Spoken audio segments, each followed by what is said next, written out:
insight and concentration.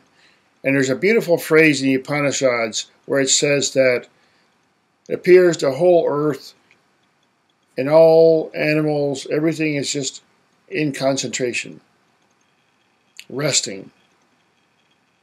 And it said that those who attain greatness on earth attain it through concentration. And a lot of the stuff that I'm saying here, these are very, very old questions, as I've said. These are people have had these questions. There's a part of our human makeup that desires to know. But there are answers. But the answers don't take place with the right kind of oscilloscope or measuring tool or voltmeter. The answers to a lot of the questions that we have are found within through a process of meditation and concentration. That's what these ancient teachings have said. They keep saying it over and over and over and over again until finally, maybe in our modern era, we'll realize, okay, for a minute, let's put down our scientific equipment and try to understand what is the equipment that we have that invented all the scientific equipment, that had the questions. Maybe we haven't yet invented the appropriate machinery and test equipment to answer some of the questions that we're now getting. But if we look at ancient teachings and we say, well, look, we have some guidelines at least. Here's what some people have said who lived long ago before us. You see? And without concentration, you can't really perceive very well. And it reminds me of a story I read a long time ago about a telescope they were building. It took them 11 years of grinding just to get it. They were getting it precise grinding, just so it wouldn't have any flaws in it, so that they could look out into space and make sure they saw clearly. 11 years polishing a mirror. And now perhaps they can even make them faster and better, but there's still a point where we say, look, we're looking out into the universe trying to understand something, but we're basically, what we're seeing out in the universe is light. A lot of light. All kinds of variety of the kind of light that we never can see with our eyes. But our machines say that there's something out there. Now, the light that we see, what we can see, we perceive all kinds of amazing things because of that light, because the light is carrying information. Now, try to imagine that all the other light that we can't see, that our instrument's saying there's light out there and it's this and this and this, all we know a frequency, we know a band, we know whatever, but because you can't perceive it, we don't have a full organ of perception, like the eye for the visible light. We don't know what information that other light is carrying. Now, one of the things that ancient teachers have said is that just like our physical eyes corresponding to our body can see certain ranges of things, there's an organ of perception that our soul has, we call the mind, the intellect, and that collectively is the collection of all our sense perceptions, including the internal senses, and we use that as a beam, like a flashlight, because there's something inside us that perceives, this is my body, that's my dream.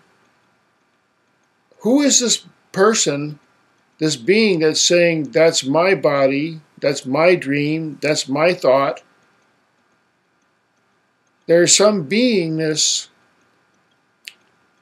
that is just present in us.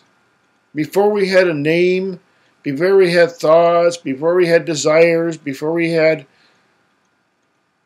opinions about everything.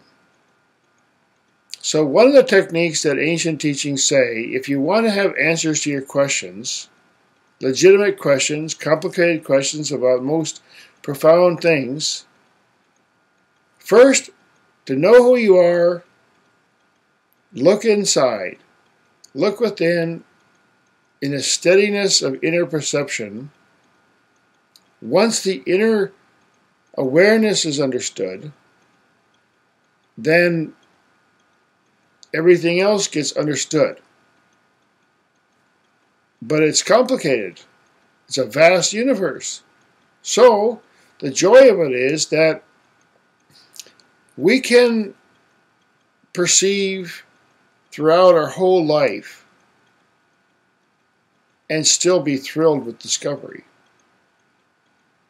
And as I was saying, technology has a limit. I mean, we have to recognize that now that our questions collectively are getting more profound, we want to know about God and dimensions and UFOs and other beings, and we want to know all those things, then we have to start.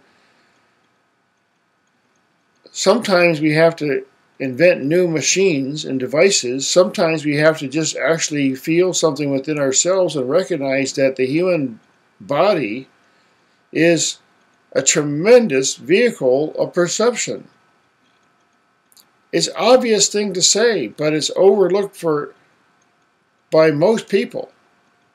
And when we start to realize that all the machines that we invent, they seem to correspond to trying to answer questions that we intuitively have.